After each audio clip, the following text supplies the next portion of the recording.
Welcome to this live stream episode. Um, I'm having with me Andrew Esparza today, and I see him in my backstage. I will turn things on with Andrew in Jiffy. There we go. Hey, Hey, how's it going, my man? it is going well. How are you doing? It's coming along. It's Friday, TGIF, but Yeah, quite a busy Friday. But I'm super excited to chat with you. yeah, I'm looking forward to it and looking forward to wherever our conversation goes. I know we got lots of fun stuff to talk about.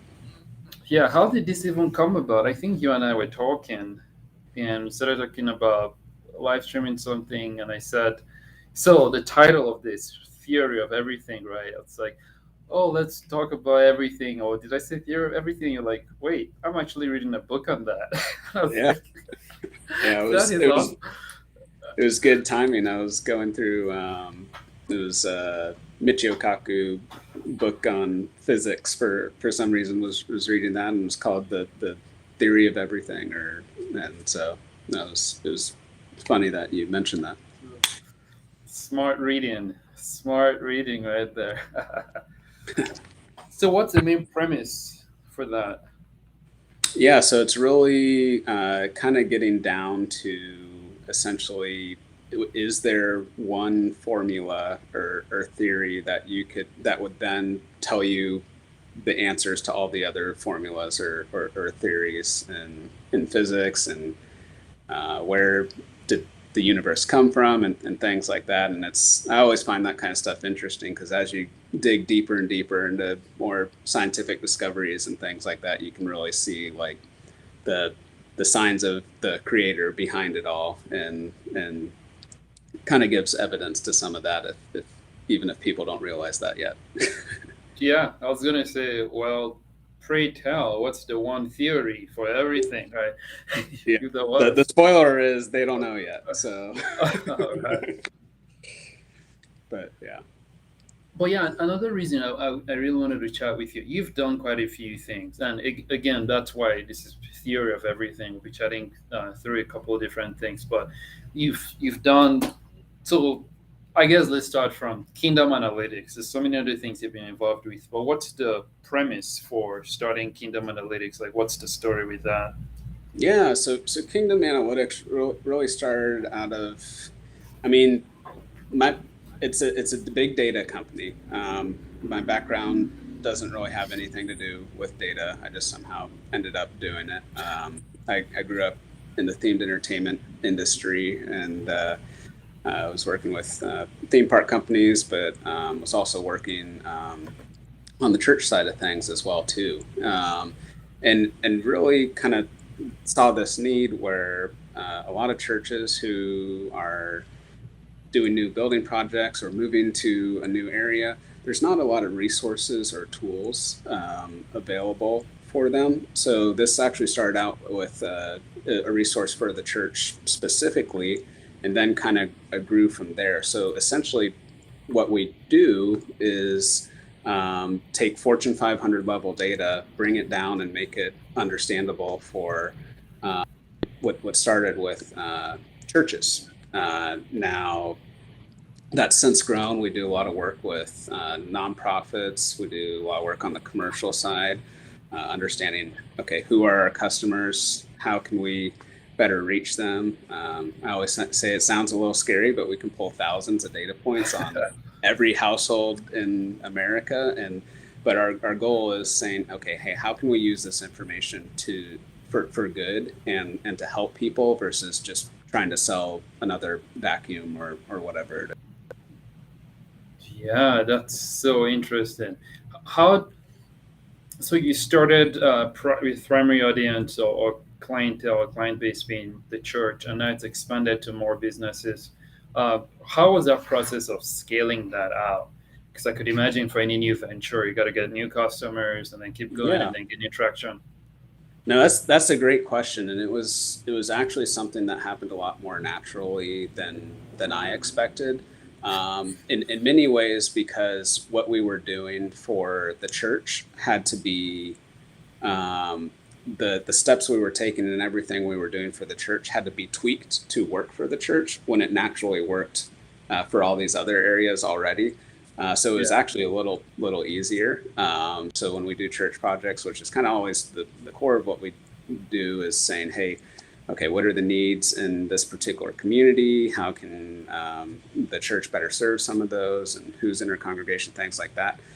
That's all taking data that's used in the commercial world for understanding customers, and but overlaying additional church data, faith data, giving data on top of that.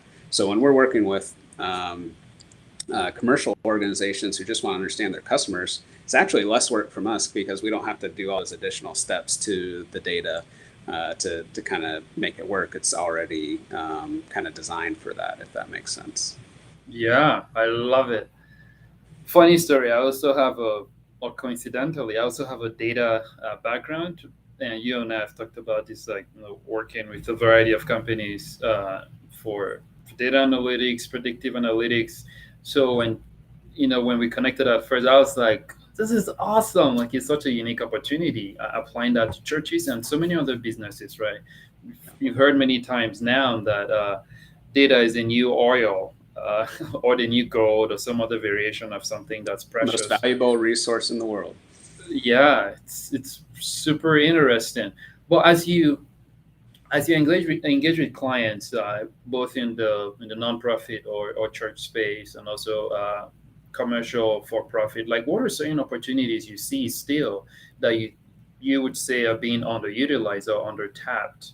I know that's kind of an ambiguous, broad question, Sure. Yeah. but No, that's a good question. And there's, I mean, we could probably talk for 3 or 4 hours just on that question, but I'll narrow it down to the biggest one. And I think that's um, there's a lack of focus on what we call psychographics. So that's going to be beliefs, behaviors, values, preferences. But there's a big focus. Everybody knows the term demographics. Hey, what are our mm, demographics? We need to know our demographics, which is a piece of the puzzle. So for those who may not know, that demographics are going to be like age, income, ethnicity, education.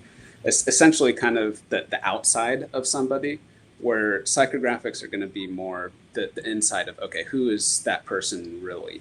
They might look the same, but internally they could be completely different. And I think that's a big piece that we really like to focus on, but that I think is missing, where there's a big opportunity for a lot of people to better understand, because that's where, I mean, the decisions are made internally. It's not made based off of our skin color or our age. It's made based off of what we're thinking, and different things there. So that's a big one. And to give, without going too deep into some of this, some resources you can look at for some of that is Experian, the credit agencies. They've actually done a little bit of this behind our back. They've, whether we like it or not, wow. they've grouped all of America, every household, into one of 71 of these different psychographic types, or mosaics is what they're called. And you can kind of research some into that some more, if there's some interest there. Interested.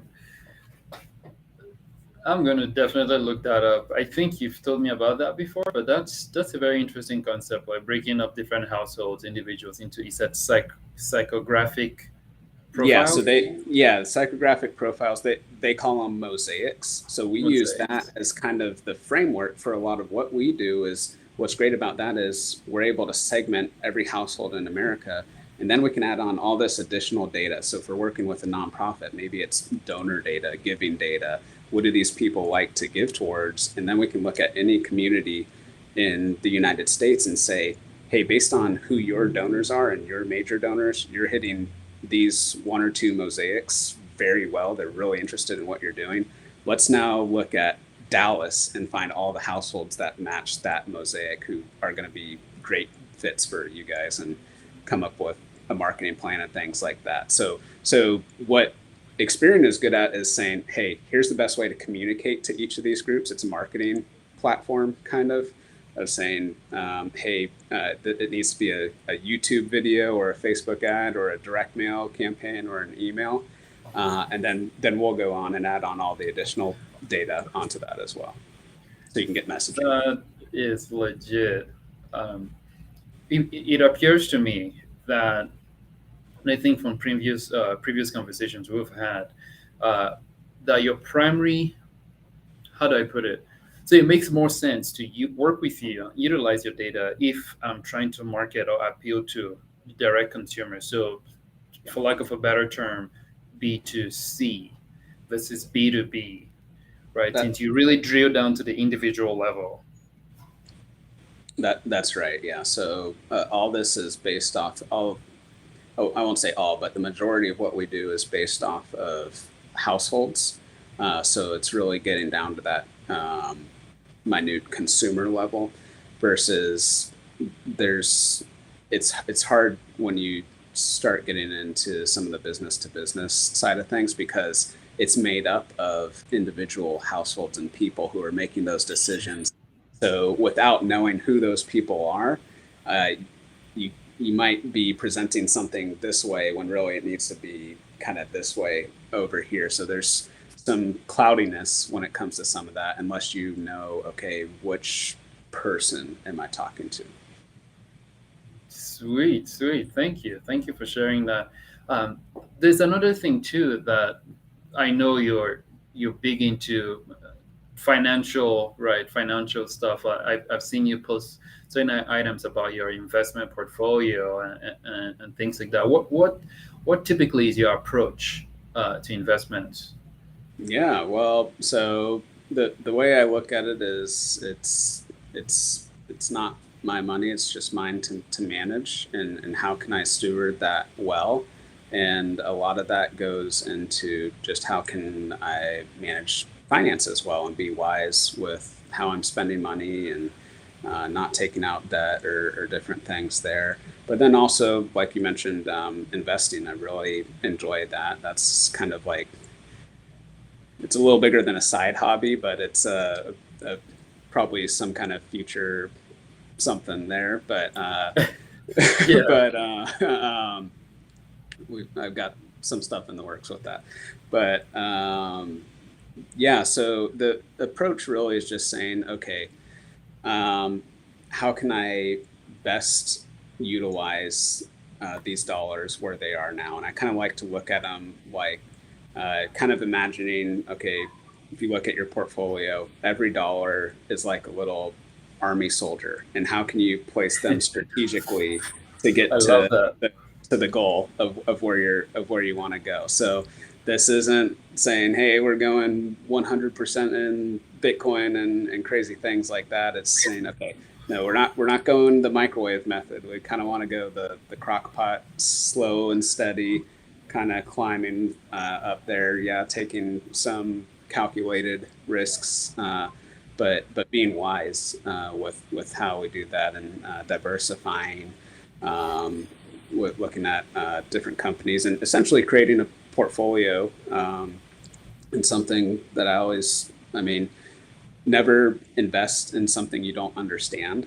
So I wouldn't. I mean, none of this is financial advice or and disclaimers there, but that's really a big piece of it because it's easy to say, hey, this is what my golfing buddy or the guy on Facebook saw do, and he's posting all these crazy things, but you're only getting a piece of the story there, and you might not fully understand what's actually going on. So don't make any decisions based on something you don't understand and research it first. And Yeah. hey, if you already, I mean, a question I get a lot. So one of the things I'm trying to do is be transparent about um, my investing, not necessarily sharing dollar amounts, but sharing, hey, what are my top performing investments? What are my worst performing investments?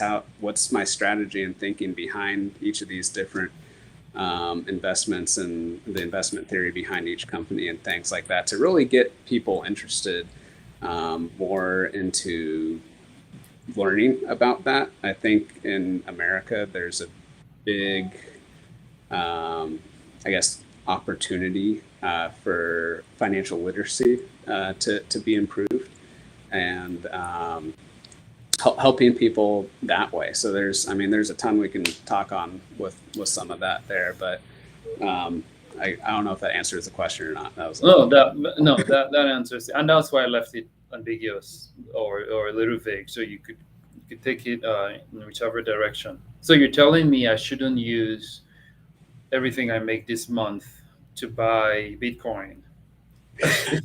I mean, you can do what you want. So general rule of thumb is that I like to follow is 15% of your income, not your take home pay, your actual income before taxes. So let's say you made $100,000, 15%, 15,000 a year being invested. And the strategy I use is to kind of prioritize that is first, always do your, if you're in a company that has a match 401k, whether it's Roth or traditional, always do that first because that's free money. Then, okay, maybe that takes care of $1,000 or $2,000. The next thing I like to do is to max out Roth IRA. Yeah. Which right now the limit is if you're under 55, $6,000 a year you can put in there. And I like doing it Roth, so that for those out there who don't know between a traditional and Roth IRA, a Roth IRA, you're putting money in after taxes versus traditional, you're putting it in before taxes. But what that allows you to do is when you draw it, all the gains you can draw tax-free because you've already paid taxes on it in the beginning. And I don't know you, but I'd much rather pay taxes on $6,000 now versus taxes on that will probably most likely by retirement grow to several $100,000 later. So that's kind of that. Once you max out the Roth IRA, if you do, then you can go back to the 401k, and if there's a Roth option for that, I like that as well too. Cool. I like it.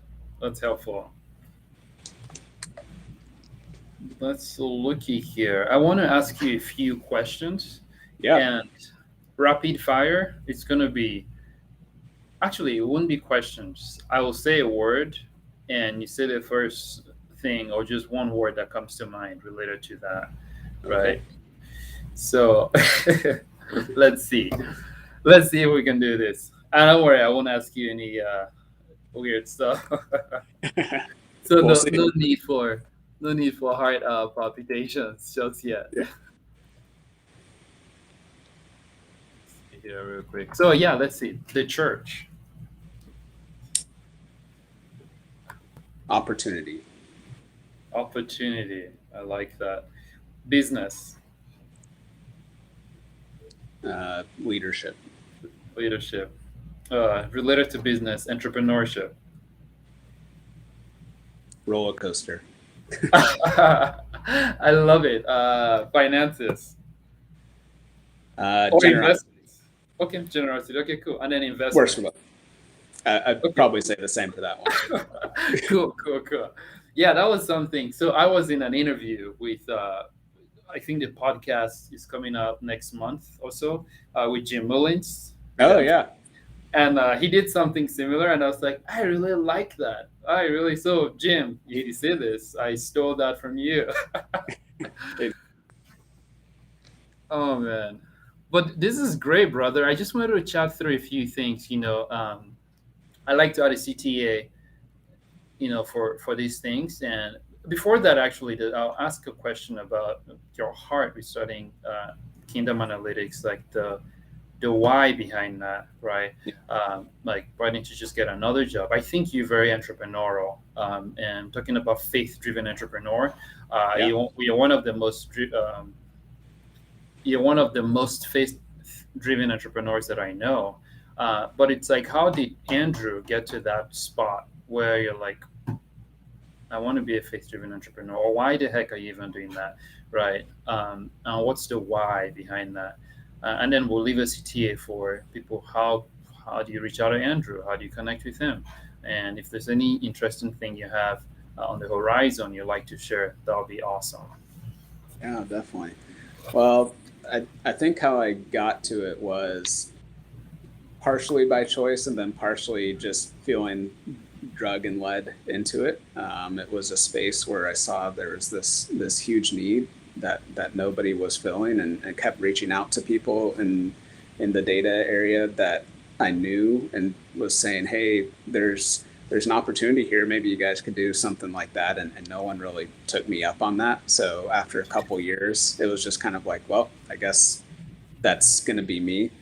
Um, so that's kind of part of it. But I guess that the heart behind it is just saying, we're, I mean, from the faith-based standpoint is we're living in a world now, and we do these studies all the time. Every church we study, we look at a ton of different data from political beliefs, social beliefs, but we like to really focus on religious beliefs. And we've worked with over 400 churches now across the country, and what we're Wow. seeing, yeah, it's been real fun. Each one's a little different, but there's some trends you start to see, and one of the trends that we're seeing nationwide is there's a steady disbelief in Jesus, and what we're trying to do and is essentially provide all the tools and everything a church would need to better reach their communities and to grow the kingdom. So that's really the heart and the why behind Kingdom Analytics there. I love it. I love it. Thank you. Thank you for sharing that. I probably should have started the interview with that. Hey, I it's was good to like, save some stuff for the end. yeah, right. Oh man. But yeah, for those who are curious, right? For either businesses, churches, whoever who's curious about how to engage with you, like what would you say? What's the best way? Um, Yeah. Well, if you're interested in some of the stuff we were talking about, I have a YouTube channel that I'll post kind of new findings and things like that on. I haven't been as active this year. It's been a really busy year. But you yeah. can just type in Kingdom Analytics into YouTube. But if you want to get in touch and have a conversation, or if you're a church or a business or nonprofit that I'm happy to do a free consultation as well and walk through some things in your community. You can go to our website, kingdomanalytics.com. And then at the very bottom, there's kind of a secret link that says free consultation. And you can click that and fill that out. And we can find some time to either get together or jump on a Zoom or go from there. Awesome. And I will share all of those resources for Kingdom Analytics too, for those uh, who'd like to utilize that. Well, hey, brother, it's a pleasure, and I look forward to more talks as we work more together. We've worked on some things together. It'll Yeah. be super exciting to chat through some of these things as they come up. But I just wanted to give the opportunity for the community to learn about someone as awesome as you, and figure out ways to do more things for the kingdom. Hey, well, Thanks. well, you as well. And I appreciate you having me on, and excited about all the cool stuff that you're doing as well, too. Thank you. Thank you. It's a pleasure.